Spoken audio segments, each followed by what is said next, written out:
எல்லோருக்கும் இனிய மாலை வணக்கம் உறவுகளே. வணக்கம் ஆனந்தி, சசிதரன் அக்கா, வணக்கம். வணக்கம் செல்வாண்ணே, வணக்கம். வணக்கம் வணக்கம் எஸ்பி. வணக்கம் அனந்தி அக்கா. சிவா. வணக்கம் அனந்தி அக்கா. வணக்கம்.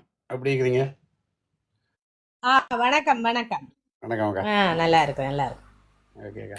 எப்படி போகுது அரசியல் வாழ்க்கைகள் எல்லாம்? அரசியலே வேண்டாம் எனக்கு. எனக்கு அப்படி சொல்றீங்க? அரசியல் கட்சியை தொடங்கி போட்டு அந்த அரசியல் அளவுக்கு இப்ப மோசமான நிலைமை தான். நீங்கள் காக்க ஒரு ஆள், நீங்க காக்கா முதல் வெண்ட டைம்ல ஒரு ஆளை பின்னாலையும் பெற விட்டுட்டீங்களே. என்ன சசி அக்காவுடன் நீங்கள் என்ன அந்த முதல்ல ஒரு மாநகர சேவை தேர்தல் இல்லையா நடந்தது? நீங்க தான் கோபமா பேசுனீங்க நினைக்கிறேன் அதுல இல்லையா? பாராளுமன்ற தேர்தல்ல சசிகலாண்ட ஓட்ஸ் எடுத்ததோ அதுக்கு சசிக்கு சப்போர்ட் பண்ணினா நான் அவ அதை முன்னெடுக்கிறதுக்கு தயாரா இருக்கே இல்ல.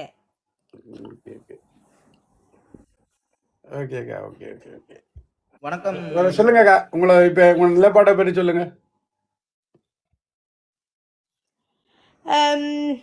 என்ன எங்களுக்கு 2018 10ஆம் மாதத்தோட சபை கலைஞ்சது. அதுக்கு பிறகு மாகாண சபை தேர்தல் நடக்க இல்லை. 2020 தேர்தலை நான் விக்னேஸ்வரன் அணியோட சேர்ந்து கூட்டாக சந்தித்து அவரை பாராளுமன்றத்துக்கு அனுப்புறதுக்கு எங்களுக்கு விழுந்த ஓட்ஸில் அவர் போனார். அதுக்கு பிறகு நான் எந்த கூட்டோடையும் நான் பயணிக்க இல்லை. இப்போ மனித உரிமை அது எனக்கு வந்த தனிப்பட்ட பாதிப்பும் சரி, எங்களோட மக்களுக்கு வந்த பாதிப்புமாக அதுக்கு நீதி கேட்கறதுல தான் இப்போ நான் நிற்கிறேன். அப்ப நீங்கள் செய்திகளை பார்த்திருந்த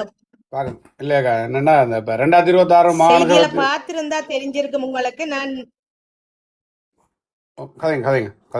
2026 இப்ப மாகாண நடந்தால் அதுல நீங்க போட்டிடுறதா உத்தேசம் இல்லையா? அது நடக்கும்.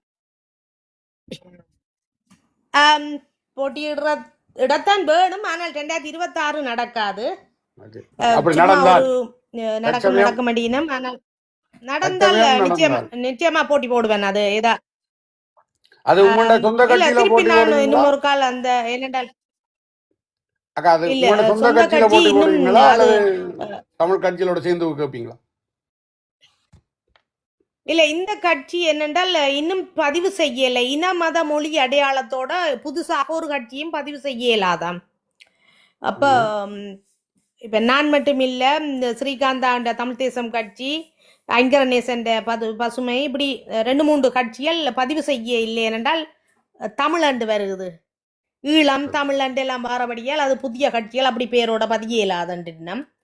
இப்போ ஏதாவது ஒரு மாற்றங்கள் அந்த சுற்று நிருபங்களில் கெசட் நோட்டிஃபிகேஷனில் ஏதாவது ஒரு மாற்றங்கள் வருமான்னு எதிர்பார்த்து கொண்டு இருக்கிறோம். இல்லாட்டிக்கு கட்சியின் பேர்களை மாற்றித்தான் அதை பதிவு செய்கிற முயற்சியில் ஈடுபட வேணும். ஆனால் தனிச்சு போட்டிடுறதுன்றது கஷ்டம். ஒரு ஏதாவது ஒரு நல்ல அணியில் பயணிக்கிறேன்றால் பார்க்கலாம், யோசிப்போம். அது தமிழ்